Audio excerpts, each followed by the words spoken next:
Hello and welcome to The Root of All Real Estate. I'm your host, Etienne Mellor, owner of 3 real estate agencies with 20 plus years of experience generating over 20 million in yearly gross revenue. I'm very happy to have you join us today.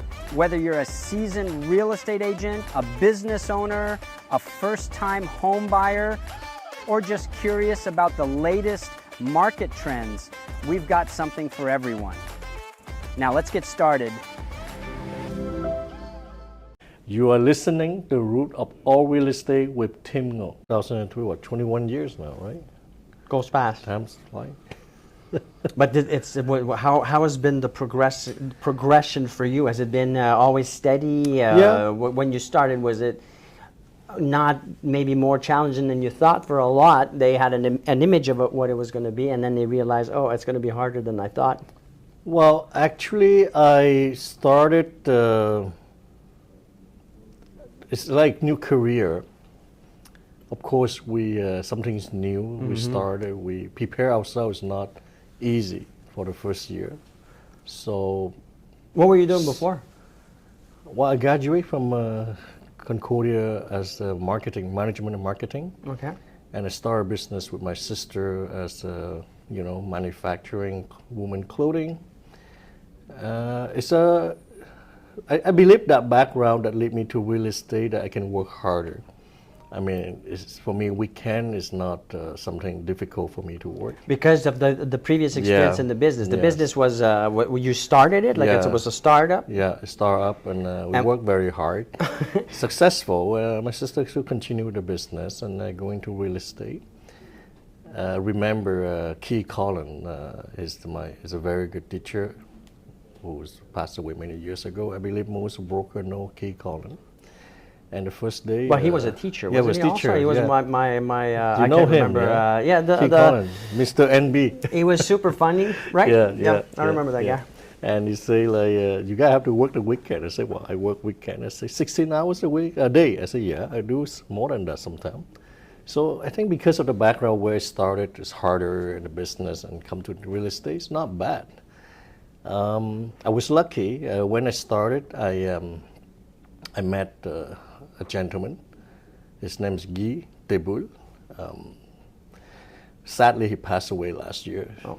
He's like my mentor, my initial mentor, my friend, and that's my godfather.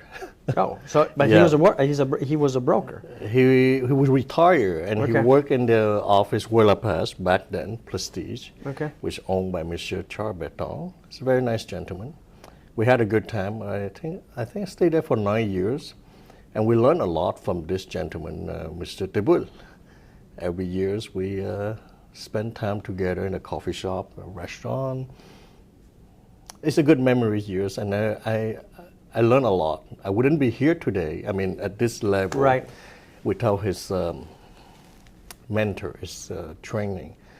We're talking about one-on-one training. He has a lot of experience, like 40 years experience in real estate, mostly commercial, industrial. And that's my background. I learned from him that I know quite well in industrial building, commercial building, revenue property. Of course, we do residential as well.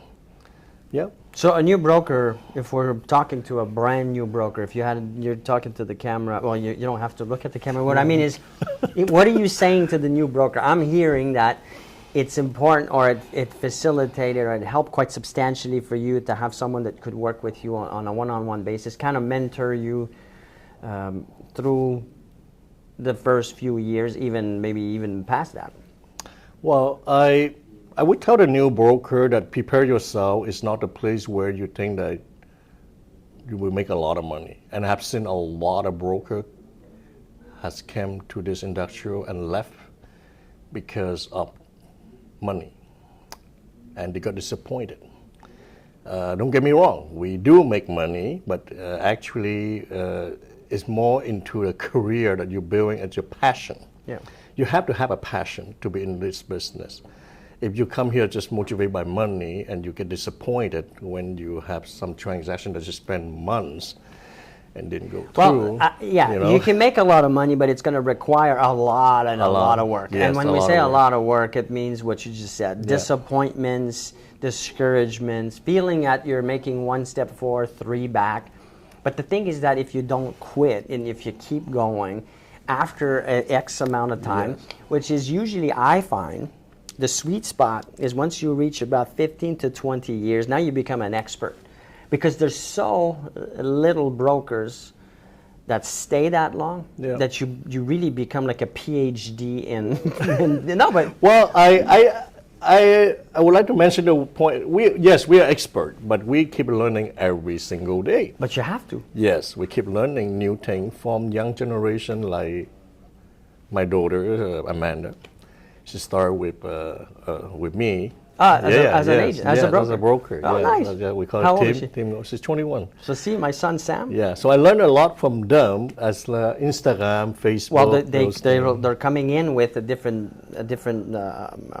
way of looking at how to generate business or opportunities or nurture relationships, which is great. I think the mindset that you have about the learning is often not the majority of brokers that will think that way. They had a way of doing business 20 years, 10 years, 5 years, and they stick to it because it worked back then. Yeah, and I say in real estate, it's fun. It's very fun. It's a lifestyle. It's become your lifestyle. Let's say you spend a weekend with your family, somebody give a call. Of course, you have to pick up the call, answer the phone. It becomes your lifestyle. If you think that is a job, then you get frustrated. But Tim, you're saying having fun, you like the lifestyle because you're winning at it. Like sometimes I lose. Sometimes you lose your time. Yeah. But on the big picture, on the whole, you're winning. Yes. Like we haven't talked about your successes here, but I've done my research, and if you're winning, you're not going to be. I have an expression. If you're winning, you're not quitting. Exactly. And you're going to enjoy it. Doesn't mean it's easy. It just means that you're going to. What you're saying is you adapt with the nature of this business. Right. This business is people business. People have to like you. You have to like people. It's more, and I believe there's a new way of doing business today in sell or consultant, if you want to say. We are a real estate consultant, right? We guide people. Yeah. We help people to find the dream homes, right? And we have to love people, and people have to love us in order to do business with us. And I love that you're saying you have to love people, because you also have to have the mindset that comes with loving people to say yes to opportunities, to say yes to people you don't know. Like you said yes to this opportunity. Well, I call it an opportunity, to this conversation. But because you have that right mindset. A lot of people would not, something unfamiliar, they'll say no automatically without even just reflecting on. I like to meet people. I like to find out about people. It was the same when I was a real estate broker, and that's why I had the success that I have. It still is today. The reason I grow my business is because I meet, I talk, I get to find out about the human behind it. Yeah. And that's very important. Yes, Do you like to human. read biographies? Do you like, because if you like people, if you like to find out who they are and all that, Yes. by default, like maybe not reading biographies, but is that something? Well, is that I'm trying to do some research here. For instance, let's say you go to meet a client, getting a listing. They don't know you. You don't know them. You introduce yourself at their house. Mm-hmm. So what you want to know is let them talk more about them. I mean, I see us, our business, our career, I mean, what we're doing, mm-hmm. Besides consultant, I would use the word like real estate doctor. We diagnose the situation, let them talk. Yeah. Find out what is the problem that they have. We're here to give them a solution for their problem. And the problem could be, well, the house is too small, the neighborhood we don't like, the education is not the right one for our kids, whatever it is. So it's not necessarily a negative, but it's understand what... Yeah. Like you go to see a doctor, the doctor asks you what happened, why are you here? I mean, should you tell the doctor what's wrong with you? Help. So same thing, the client tell you what is not what's wrong, what they need. So they know what they need. We give them the solution as like prescription of the drug. Yeah. But sometimes the prescription we give them, those drugs, is not sugar-coated to reality. But unfortunately, they like sugar-coated pill. But I told them, listen, I don't prescribe sugar-coated pill. I prescribe you a right pill that cure your situation. And sometimes there's side effects too. You take too much. There you go. That's a great way of looking at it. Yeah, you have to understand what people need, and we give them what they need. We don't give them what they don't need. If you're here, it's because you're taking your career seriously. Etienne Mellor will help you get to that next level as long as you're willing to do the work to be able to get there. Now, whether you're a divorced person, whether you're retired, whether you just started out, you might be young, you might not think that you have what it takes to get to the next level, there's something here for everybody. So he'll take the time to show you the ropes, looking at it not as a teacher versus a student, but more as a partnership. And by doing that, you'll be able to get the results that you're looking for. He's always hands-on. He's always willing to do the work and to show you how it's supposed to be done. So it's not an opportunity that will last forever. Take the time, click below, fill out the form. Follow us and find out how we could be instrumental in your success. It's not because we want to tell them what they want to hear. No, we want to know in this situation what they need. I have a client say, Tim, I like that property so much, it's so beautiful. I say, yeah, but it's not to your need in the family. I mean, yes, it's beautiful inside, but the location, when you resell it, you may have a problem. You have to tell, whatever you buy, you have to have enough confidence in yourself, in your experience, to be able to say that. Because it would be much easier to just say, yeah, let's do the transaction so that I get my money. Exactly. But if you want to do this long term, you have to go in with what you just said and having the right. Talking about the money and which is related to our remuneration. Again, my mentor, Mr. Thibault, the first day said, Tim, Mr. Ngo, oubliez d'argent, forget about the money. Serve the client well, the money will come. And he's right. Yeah. He's right. You don't focus on the commission. Yes, we all live on our remuneration that we work, which is we invest a lot of money in return to get the remuneration. However, we don't focus that as a priority. We focus on solving the problem of the client, give them the best service that you could, and the money will come. So when I say it in a different way, but it's the same thing. Instead of calling it good service or customer service, or because I don't want to mislead people to think that it's just you get business from good service. Well, you get in my belief, in my experience, I look at the relationship that I have. I want a strong relationship with the human, and whatever the transaction, the dollar, it's a rental, it's a $5 million, it's a $250,000 piece of land, whatever it is, I don't care. Exactly. And I don't care about the commission. I care about my relationship. If I nurture and make sure that the relationship is strong, and that client bring you a lot of business. Yes. It's an investment, but you can't fake that. No, you can't. So you have to like and love people. Exactly. You have to be yourself, who you are. Fake, you can fake for, I don't know, an hour or day or two. So I tell my client, I can't tell, I have to be, me. Because I believe you tell the truth, can't go wrong. Yeah. Transparency. Transparency is the key of success in real estate, and I believe in all businesses, transparency. Even though it's the mistake that you make, admit it. Oh, I apologize, I forgot, I will do it. Yes, but if you try to lie to them, and people, they're not stupid. With the pattern you're lying to them, they can find out. So be yourself, be transparency, who you are, be spontaneous, be human. And it's the same with social media and your content creation. To be who you are, and not to script things and fake things and say what you think people want to hear. It's about being you, your true self. Exactly. It's also there. So speaking of social media, finding commonalities with individuals too will get you closer, and you'll have a stronger relationship with them. I already have a strong relationship with you, and you don't know why I say that. Because I don't know. Actually, I'm curious. No, you know why? Well, now I'm going to assume, but you'll correct me. So I went and searched you up, obviously, on social media. You see a lot of cigars? Cigars. So, I talk about that all the time. I enjoy a good cigar. And then I noticed that you had a few pictures where you were enjoying a nice cigar. I admit it. I love cigars. I I love cigars not because for the look, because I love, like people, they love red wine or scotch. I love the moment of enjoying the cigar. Yes. The It's the one. whole experience. Yes. When I say the good one, not necessarily the expensive one, the good one. No, a one that you enjoy. Yeah, and you're pairing with a good scotch or good cognac. Or I enjoy, this is, you assume scotch and cognac and wines and all that. I enjoy it with coffee. yeah, I did. Actually, I did. Back in 2016, I was doing my, diet. I mean, hardcore diet. I'm not allowed to drink. But you know what? It tastes horrible.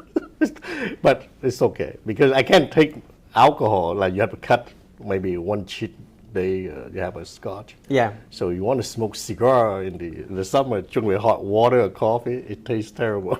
I love yeah? it You with, love it? well, it depends what cigars. Like I enjoy the cigars from Nicaragua especially. It's very good. One. Padron is my favorite brand. I mean, I like others, but if I had to just pick one brand, it would be those. Have you had the Padron cigars? I think I did. Many of them. I did. I don't know, over 100 of them. Oh, I no, don't you remember. would remember Padron. I'm going to bring you I would love to.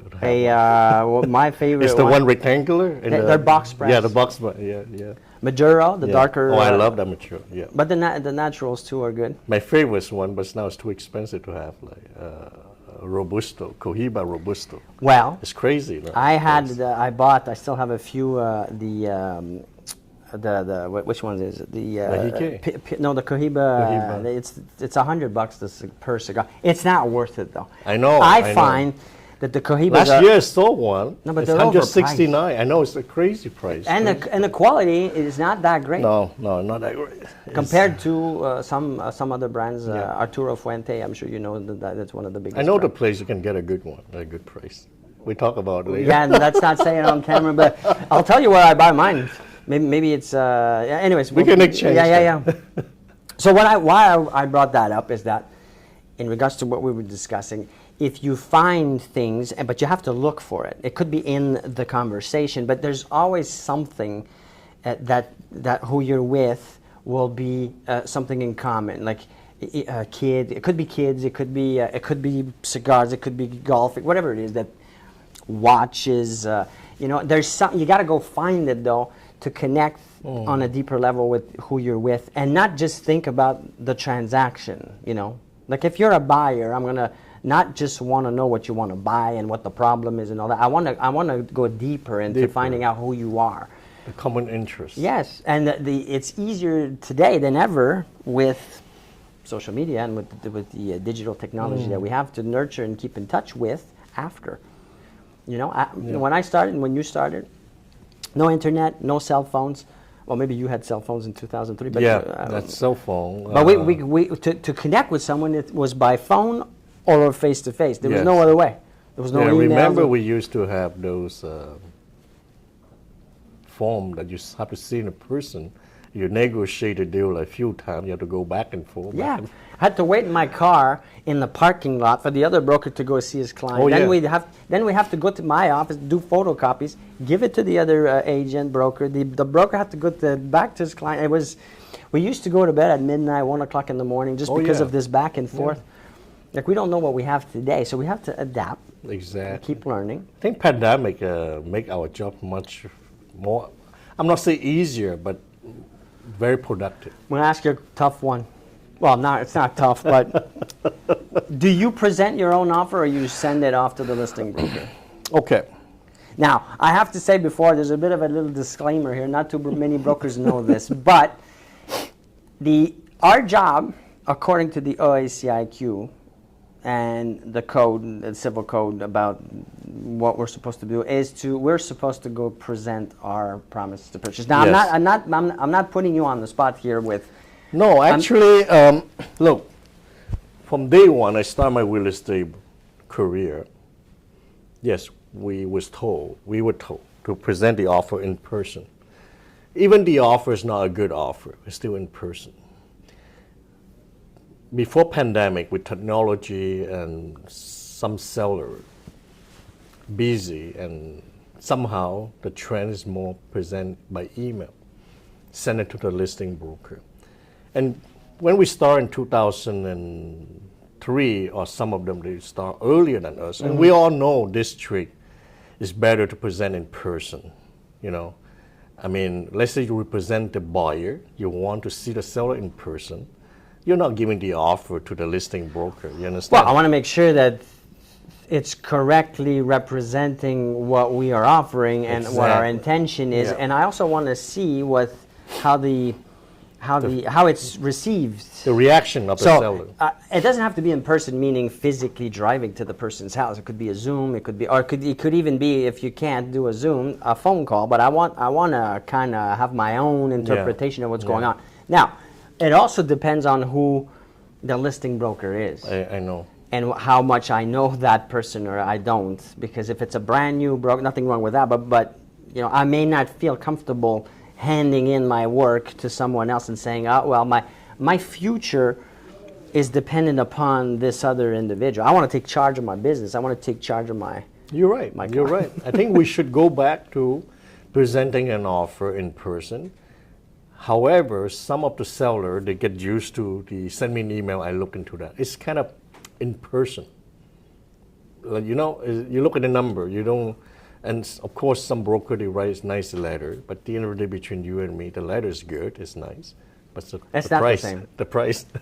Yeah, the price, yeah, but the price, it's like anything, you know. Yeah. The value will be different depending on the perception based on the conversation or the letter or the communication that comes with it, if it's well done. Yeah. I can't write, so I don't want to write. Yeah. I mean, I can write, but I'm not a good writer. Most people are not.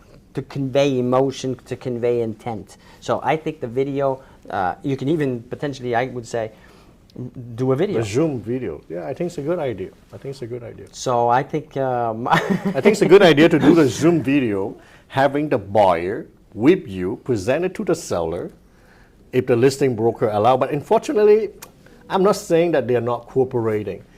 It's the trend now. Send me the offer by email. Yeah, even the listing, wrong, you know, like all the offer must send it to the listing broker. So it might as well just become AI driven and forget the damn broker. I know. You know, I don't think that we can be replaced by AI in terms of the negotiation. Other work maybe, but negotiation is more with human to human. So speaking of these challenges, what's your biggest challenge right now, if any? You know, I mean, what's the thing you think about the most that you're like, oh, I have to improve on this, or I have to fix, or I have to develop, or add, or is there such a thing? Yeah, well, I've been told, you know, I believe you do too, with the conference like many years ago, said, oh, now YouTube video is a trend. I never did. I haven't done yet. Maybe this is my first time. There you go. It's a stepping stone. It's That's your a first challenge. step. I don't know. Maybe tomorrow I'm going to do one. I don't know. But you're comfortable. Yes. Yeah. Well, talking. Yeah, but in front of camera, I don't know. But you are in front of many cameras right now.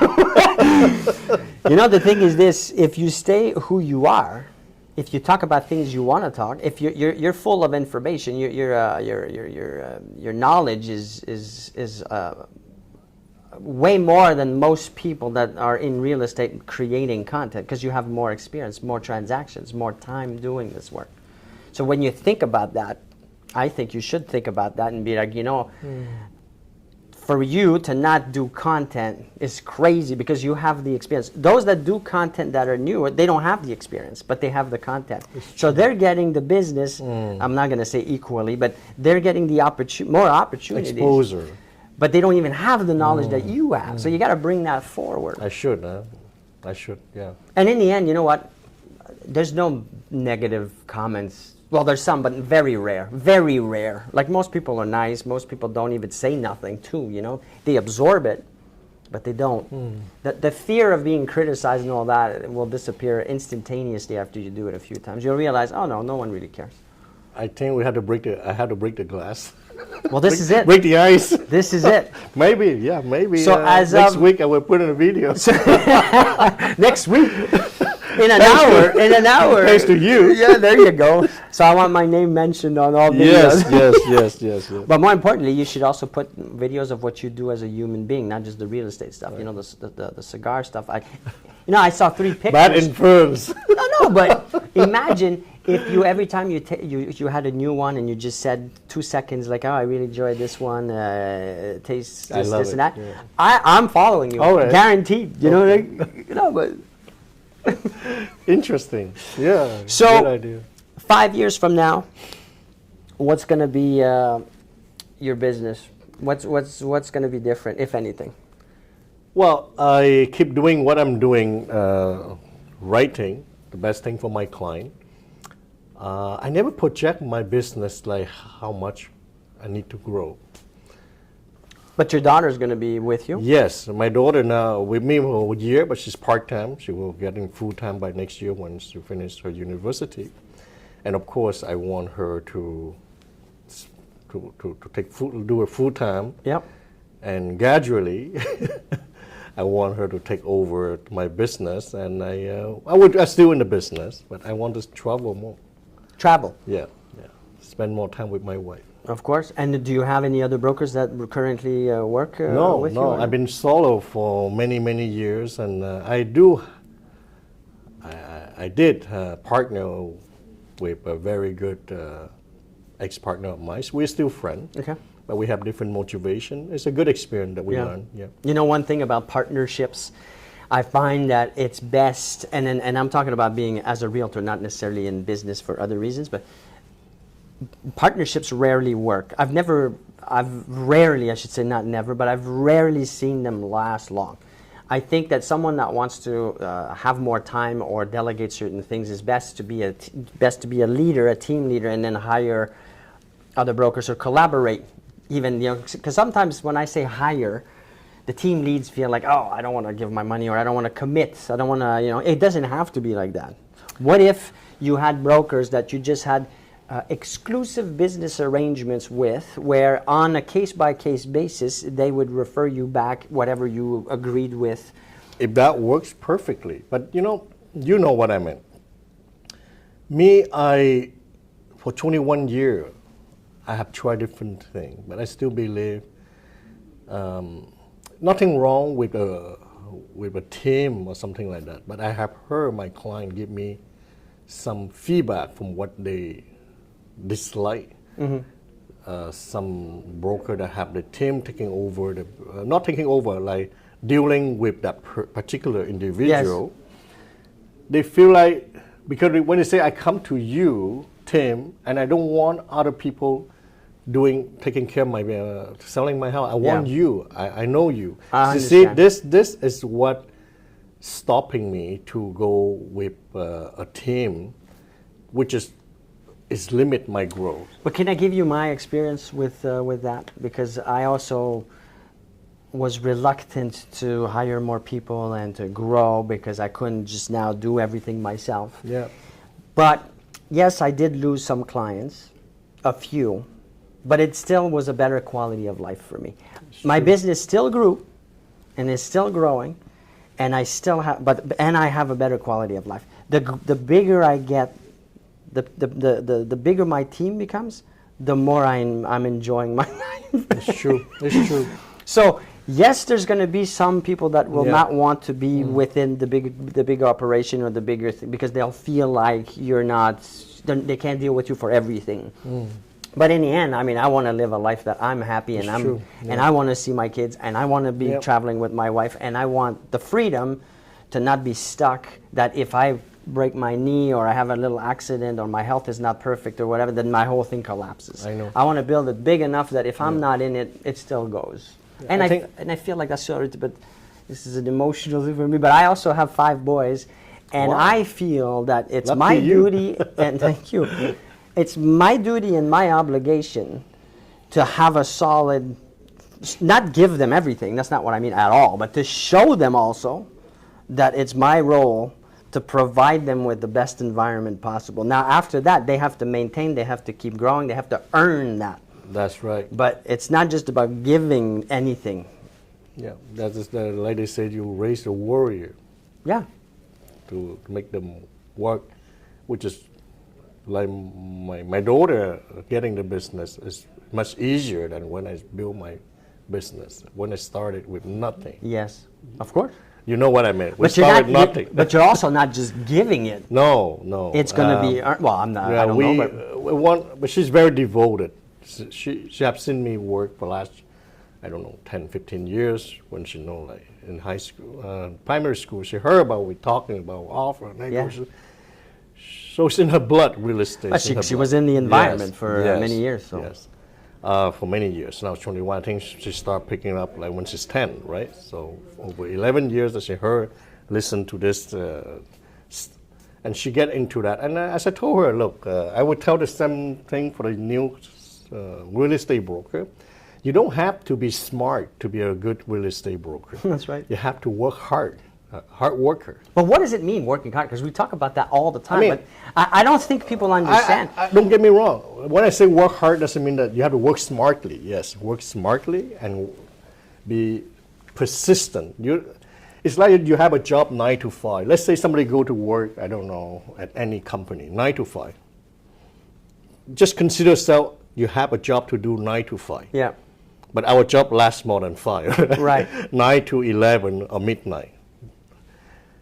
So I admit it. When I started, I said, oh, I have my business. I wake up late. Gone. Finished. The day's finished.